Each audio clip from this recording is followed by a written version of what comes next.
Hello and welcome to the Excelsior News. Every year, lakhs of people are born in poverty throughout the world. Not many come out of the poverty and make a decent living, but there are a handful of people who not only defy the odds, make a decent living, but help others in coming out of the poverty.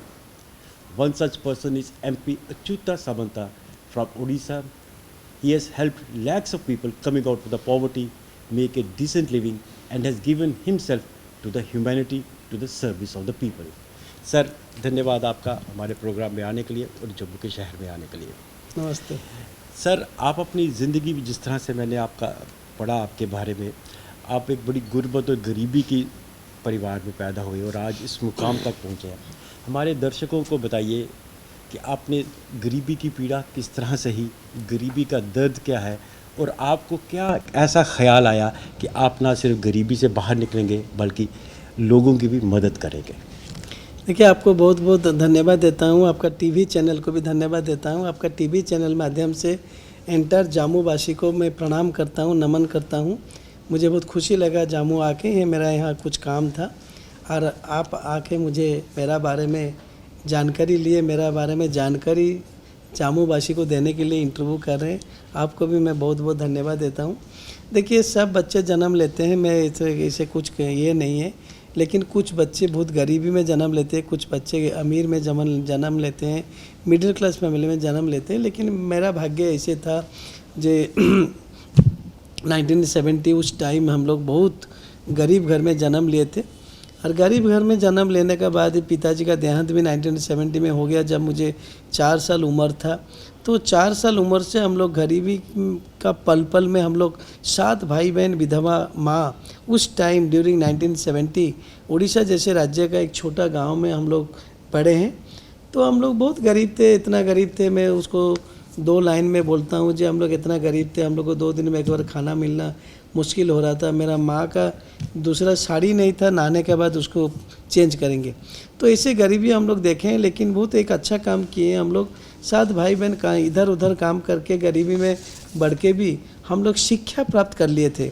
School शिक्षा बोलिए, आपका higher secondary बोलिए, college बोलिए, विश्वविद्यालय बोलिए, university. तो हम लोग बहुत आपको इंटरप्ट कर रहा हूँ मैं आपको सर, जिस तरह कि आपने शिक्षा प्राप्त की, पर आपका जो परिवार में गरीबी था, तो आपने अपनी शिक्षा चलाने के लिए क्या क्या आपने कोई काम करते थे या किस तरह से? शिक्षा चलाने के लिए, शिक्षा पाने के लिए, बचने के लिए जीवन वो बहुत कष्ट हम लोग किए थे। गांव में इधर उधर काम कर रहे थे और जितना प्रकार बहुत कुछ काम करके कुछ पैसा इनकम करना। जैसे मेरा तो यूट्यूब में है, जो भी देख पाएगा मेरा चाइल्डहुड स्टोरी, कैसे बचपन में मैं घर का पास बगीचा में वेजिटेबल प्रोडक्शन करके फिर उसको लेके बाज़ार में बिक्री कर रहे थे, 2 पैसा मिल रहा था। गांव में इधर उधर से कुछ काम लेते थे, ऐसे करके हम लोग जो भी है 2 पैसा हम लोग का इनकम होता था। सो पहले 10 साल तो बहुत कठिन था, 10 साल के बाद बड़ा भाई का कुछ नौकरी हो गया, वो थोड़ा बहुत हेल्प की।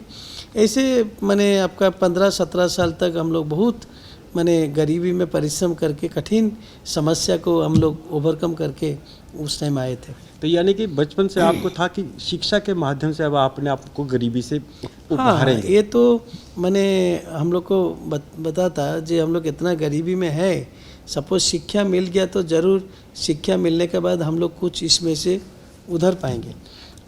तो क्योंकि जिस तरह से आपने गरीबी देखी और शिक्षा के माध्यम से आपने सोचा कि मैं गरीबी से बाहर आऊँगा, तो क्या आपको उसी वक्त ये सोच डेवलप हो चुकी थी कि मैं शिक्षा के माध्यम में ही जाऊंगा ताकि लोगों को भी शिक्षा के माध्यम से उस वक्त तक कभी सोच ऐसे नहीं था, बिकॉज उस ज़माना ऐसे नहीं था और बचपन में ऐसे हम लोग को पता नहीं था जी शिक्षा मिलने से हम लोग बाद में इतना अच्छा करेंगे। ये तो कभी उस टाइम नहीं था, लेकिन बाद में पता चला जब हम लोग बड़ा हो गए, उच्च शिक्षा लाभ हो गया, लेक्चरशिप करना शुरू किया, तब पता चला जी एजुकेशन इज एवरीथिंग। जी जी, जब आप लेक्चरशिप थे सर, तो फिर उसके बाद आपके दिमाग में जहन में ये से ख्याल कैसे आया कलिंगा इंस्टीट्यूट ऑफ टेक्नोलॉजी को देखिए, मैं बचपन से जब गरीबी में बढ़ा, शिक्षा प्राप्त हुआ, मेरा मन में था समाज के लिए कुछ करने के लिए, समाज के लिए मैंने समाज का गरीब बच्चे के लिए कुछ करने के लिए। तो जब मैं लेक्चरशिप कर रहा था 25 साल उम्र में, मैं सोचा 2 संस्था स्थापना करेंगे। तो 2 संस्था हम लोग स्थापना किए थे, 5,000 रुपये में भुवनेश्वर में। एक संस्था का नाम है Kalinga institute of industrial technology, जो भारत का भी सबसे बड़ा यूनिवर्सिटी बन चुका है, प्रेस्टिजियस यूनिवर्सिटी बन चुका है। सारा भारत से एवं 65 देश से बच्चे वहाँ पढ़ते हैं, 35,000 बच्चे। यूनिवर्सिटी का बहुत नाम सुनाम सब कुछ है। उसका साथ साथ एक कलिंगा इंस्टीट्यूट सोशल साइंस भी हम लोग स्थापना किए थे गरीब आदिवासी बच्चे के लिए। वो भी दुनिया में बहुत नाम कमाया है। वो भी एक विश्वविद्यालय है, वो भी भारत का एवं विश्व का पहला आदिवासी विश्वविद्यालय है। वो आदिवासी संस्था का माध्यम से 70,000 गरीब आदिवासी बच्चे को मैंने अच्छा जीवन हम लोग दे चुके हैं। वो पूरा क्लास 1 से लेके PG तक पढ़ाई करके नौकरी लेके वहाँ निकलता है। ये संपूर्ण निःशुल्क है, संपूर्ण आवासिक है। एक बहुत अच्छा मॉडल है। ये मॉडल को सारा विश्व अपनाते हैं और इसको ही सारा विश्व भी रोल मॉडल बोलते हैं। और सबसे ब्यूटी और 8th wonder of the world किसको बोलते हैं? खाली बोलते नहीं, अभी हम लोग को मान्यता भी मिला। विश्व का सर्वश्रेष्ठ सम्मान आपका यूनेस्को इंटरनेशनल लिटरेसी प्राइज, वो विश्व का सर्वश्रेष्ठ सम्मान होता है। कोई NGO को, कोई एकेडमिक इंस्टीट्यूट को, वो भी अभी किस को मिला। तो ऐसे करके वो जो एक हमारा अच्छा मैं शुरू किया था, वो बहुत अच्छा अभी सफल उद्यम हो गया है। सामंता साहब, जिस तरह से आपने बताया कि कलिंगा इंस्टीट्यूट ऑफ टेक्नोलॉजी है, Kalinga institute of social science, जिसका भी दुनिया में बड़ी चर्चा हो रही है। ये तो अब आज का दौर है, अभी का जो है, पर उस 2 कमरों पे से जहाँ पे आपने संस्था घरों से शुरू किया, 5,000 सिर्फ आपके पास थे, वहाँ से लेकर इस मुकाम तक पहुँचने की जो यात्रा थी, उसमें कई परेशानियाँ भी आई होंगी, कभी हिम्मत भी हारने की जब हम लोग आया था। उस यात्रा के बारे में अगर हम अपने दर्शकों को बताएं। जब हम लोग 5,000 रुपये में शुरू किए किराया मकान में, अभी जहाँ पहुँचे हैं, मैं उसको एक लाइन में बोलता हूँ, हिमालय जैसे समस्या मैं फेस किया हूँ और उसको मैं ओवरकम करके यहाँ पर पहुँचा हूँ। बिकॉज यहाँ पहुँचना, इतना बड़ा एम्पायर करना, अभी किट मिला के 65,000 students, 15,000 permanent staff, 5,000 temporary staff. हम लोग का भी medical college, dental college, nursing college with 2,600 bedded hospital अभी है।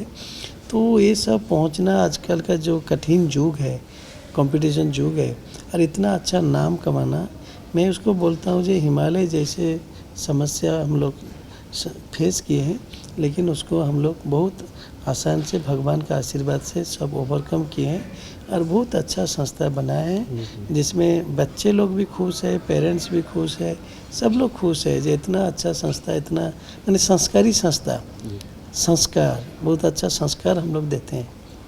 तो बहुत समस्या हम लोग, जिस तरह से आपने जिक्र किया कि आपके पास जब आप कलकत्ता गए, अपने जो देखिए वो तो आप अभी बोलेंगे ना, वो तो आपका 5 घंटा दिन लग जाएगा उस समस्या को बोलने के लिए। जी। आप जो एक उदाहरण देने के लिए जा रहे थे, वो उसको अभी टच करेंगे 1 घंटा लगेगा, आप TV चैनल में दिखा नहीं पाएंगे। जी। ओनली हम लोग जो पब्लिक देख रहे हैं, जो माने व्यूअर्स देख रहे हैं, उन लोग को हम लोग बताना चाहते हैं, भाई जब कोई बंदा ने इतना स्क्रैच से शुरू किया है, उसका समस्या बहुत वो फेस किया है। वो समस्या को अच्छा से दूर करके फिर हम लोग यहाँ पहुँचा है। बिकॉज समस्या में हम लोग ठहर जाते तो वहीं ठहर जाते, यहाँ पहुँच नहीं पाते, आप भी इंटरव्यू नहीं करते। तो आप जो एक उदाहरण देने, ऐसे 1,000 उदाहरण है मैं फेस किया हूँ। मैं आपकी बात से तो इसलिए मैं बोलना चाहता हूँ जे ये संस्था इतना नीचे से लाके ऊपर पहुंचाना, ये पूरा भगवान का आशीर्वाद है। मैं एक माध्यम हूँ, करते रहता हूँ। मैं एक बहुत अच्छा आदमी भी हूँ, मैं बैचलर हूँ, एक छोटा किराया मकान में रहता हूँ, इतना बड़ा संस्था का प्रतिष्ठाता हूँ, लेकिन मेरा नाम मैं कुछ नहीं रखता हूँ। इसलिए सब लोग आदमी प्यार करते हैं, और जितना दिन मैं हूँ, गरीब आदमी का मुंह में हंसी फुटाना मेरा धर्म है, कर्म है, सब कुछ। जिस तरह से मैं अभी इंटरव्यू सुना था कि समय की थोड़ी कमी, आपने कहा था कि आपको एक जो गाना है वो बड़ा पसंद रहता है, तुम गरीबों की सुनो वो तुम्हारी सुनेगा। तो आपने उसको चरितार्थ किया है। बिल्कुल, मैं हर रोज़ सुनता हूँ, आप गरीबों को सुनो तुमको सुनेगा, तुम 10 पैसा दोगे तुमको 10 लाख देगा। जी। तो ये एक अच्छा चीज़ है। बिकॉज आजकल क्या होता है, मैट्रिक्स में कोई गरीब को सुनता नहीं, देखता नहीं, देता नहीं, कुछ नहीं करते। देता भी तो बहुत ह्यूमिलेशन करके देता है। बिल्कुल। तो ये मेरा अपना एक्सपीरियंस है, एक्सपेरिमेंट है।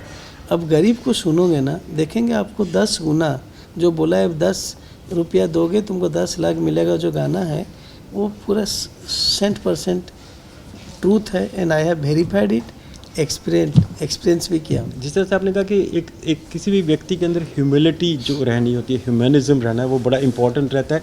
वो अगर कंपोनेंट होगा तो वही आदमी सक्सेसफुल हो रहता है। नेचुरली देखिए, कोई जब आदमी एक सक्सेसफुल होता है ना, उसका कुछ अच्छा चीज़ नहीं होने से नहीं होता है।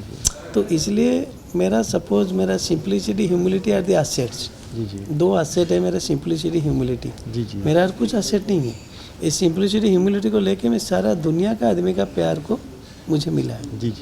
तो इसलिए मैंने आप जो बोले। सामंता साहब की भी समय की कमी, आप बड़े व्यस्त हैं, तो 1-2 बातें मैं आपसे पूछना ये चाहता था कि ट्राइबल्स के लिए जो काम, मतलब पूरे हिंदुस्तान में वैसे तो काम कर रहे हैं, पर जिस तरह से आपने काम किया, ट्राइब आदिवासियों को शिक्षा देना, उनको गरीबी से बाहर लाना, तो ये सोच आपके दिमाग में ट्राइबल्स के प्रति कैसे आई? उड़ीसा एक राज्य है जहाँ पर 1/4 पॉपुलेशन ट्राइबल्स है।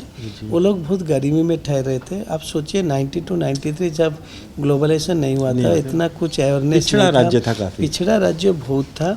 तो उसमें जब हम लोग का 1/4 माने 1/4 पॉपुलेशन ट्राइबल्स था, नेचुरली मैं सोचा जब मैं भी इसी गरीबी में आया हूँ, ये बच्चे लोग को सपोज मैं एजुकेशन दे के मुख्य स्रोत में लाऊं, मेन स्ट्रीम में लाऊं, तो इसका next generation will not suffer the way they are suffering. एक जनरेशन को शिक्षा प्राप्त हो गया, नेक्स्ट जनरेशन और सफ़र नहीं करेगा। जैसे मैं मेरा केस में देखता हूँ, मेरा पिता माता सब गरीब थे, लेकिन मैं अभी एजुकेटेड हो गया, नेक्स्ट जनरेशन नहीं होगा। तो वही जो मैं ऑब्जेक्टिव रखा था वही कर रहा हूँ, सफल हुआ हूँ। सामंता साहब, जिस तरह से आप इतनी गरीबी से निकले, फिर आपने कलिंगा इंस्टीट्यूट ऑफ टेक्नोलॉजी बनाया, Kalinga institute of social science बनाया, मेडिकल कॉलेज, डेंटल कॉलेज, अब आपके जो संस्थान है वहाँ पे नोबेल लॉरेट्स आते हैं, जो मैं पढ़ रहा था, दुनिया के नोबेल लॉरेट्स आते हैं। तो जिस मुकाम पे अगर अब यहाँ पहुँचे हैं, तो जब आप अपनी ज़िंदगी को पीछे जाके देखते हैं, तो आपको अपनी ज़िंदगी का अब तक का सफ़र किस तरह से नज़र आता है?